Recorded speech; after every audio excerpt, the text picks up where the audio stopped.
দ্রব্যমূল্যের ক্ষেত্রে একটা গুরুত্বপূর্ণ হচ্ছে কৃষিপণ্য। তো কৃষিপণ্যের ক্ষেত্রে আমি মনে করি যে খোদ কৃষকের কাছ থেকে যে ক্রয় করার বিধান, এটা যদি বাংলাদেশে তৈরি করা হয় তাহলে আসলে এমনি কৃষিপণ্য যে সরকার কেনে সেই জায়গাটা প্রধানত সরকার কেনে যে সমস্ত জায়গা থেকে, সেই জায়গাগুলো আসলে আসে হচ্ছে বিভিন্ন ধরনের মধ্যস্বত্বভোগীদের কাছ থেকে কেনে। তারা আসলে কৃষকের কাছ থেকে কেনে, তারপরে সরকার তার কাছ থেকে কেনে। ফলে এইখানে কৃষকরা বঞ্চিত হচ্ছেন একদিকে, আরেকদিকে আসলে ভোক্তারাও বঞ্চিত হচ্ছেন। ফলে এই জায়গায় খোদ কৃষকের কাছ থেকে যদি তারা কেনা শুরু করেন, সেটা একটা স্টেপ হতে পারে। দুই, কৃষকের একটা মার্কেটে অ্যাক্সেস দরকার। আমাদের এখানে মার্কেটে কৃষকের কোনো অ্যাক্সেস নাই।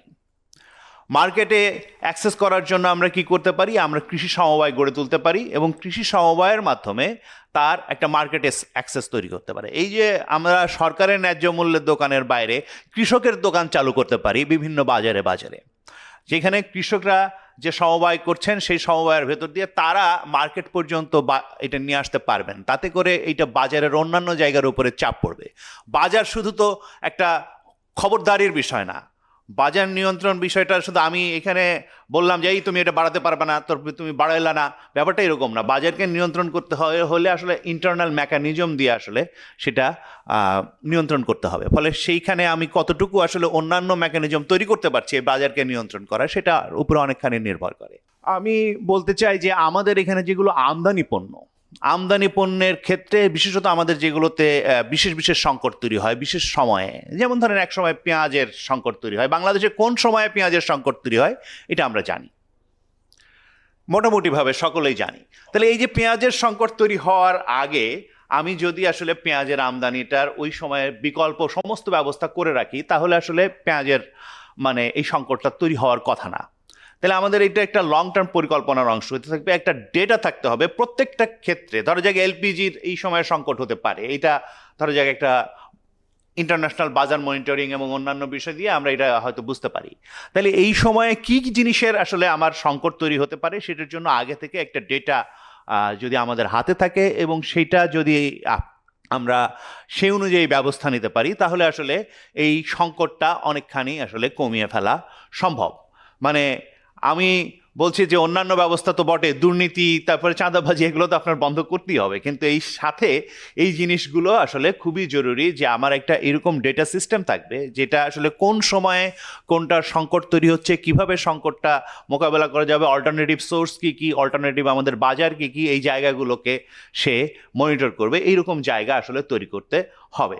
আমি তারপরে বলতে চাচ্ছি যে ধরেন এই সিন্ডিকেট কার্টেল যেগুলো আছে আমাদের এখানে, এই সিন্ডিকেটগুলো আসলে কি ভাবে কাজ করে। সবসময় তো এরকম না যে আসলে ওরা মিলিয়ে সিদ্ধান্ত নেয় যে আর কাউকে ঢুকতে দেবো না। সিন্ডিকেটগুলো কাজ করে অনেকগুলো পলিসিগত জায়গা থেকে।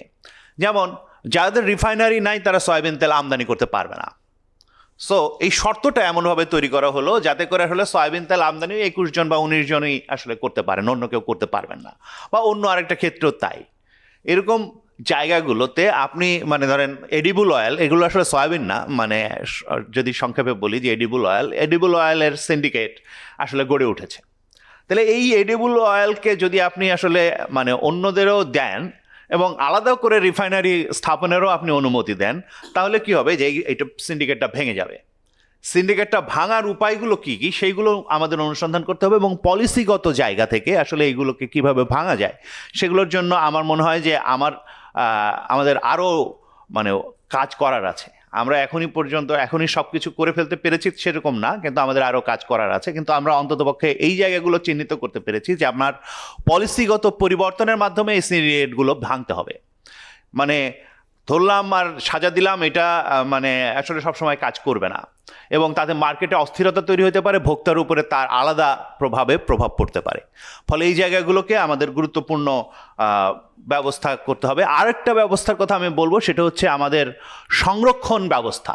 আমাদের এখানে আমরা অনেক ছোট দেশ, অনেক বেশি জনসংখ্যা, ফলে আমাদের এখানে মনেই হতে পারে যে আমাদের বোধহয় মানে অভাব আছে, অভাবের কারণে এই সমস্ত কিছুর দাম বাড়ে। ব্যাপারটা মোটে এরকম না। বহু সময় বাংলাদেশের টমেটো, বেগুন, আলু থেকে শুরু করে সমস্ত ধরনের ফসল আসলে নষ্ট হয় বিপুল পরিমাণে। ফলে হিমাগারের সংখ্যা বাড়াতে হবে, আমাদের এখানকার সংরক্ষণ ব্যবস্থাটাকে উন্নত করতে হবে, এবং এই কৃষিকে সরাসরি আমরা যাতে ইন্ডাস্ট্রিয়ালাইজেশনের ভেতরে, ইন্ডাস্ট্রিয়াল গুডসে নিয়ে যেতে পারি, কৃষিভিত্তিক শিল্প উৎপাদনের দিকে যেতে পারি, সেটার ব্যবস্থা নিতে হবে, এবং এই যে সংরক্ষণের ব্যবস্থাটাকে উন্নত করতে হবে, যাতে করে এই অপচয়টাকে আমরা রোধ করতে পারি। এই অপচয়টা রোধ করার ভেতর দিয়েও আমরা আসলে এই দ্রব্যমূল্যকে নিয়ন্ত্রণের জায়গায় নিয়ে আসতে পারি।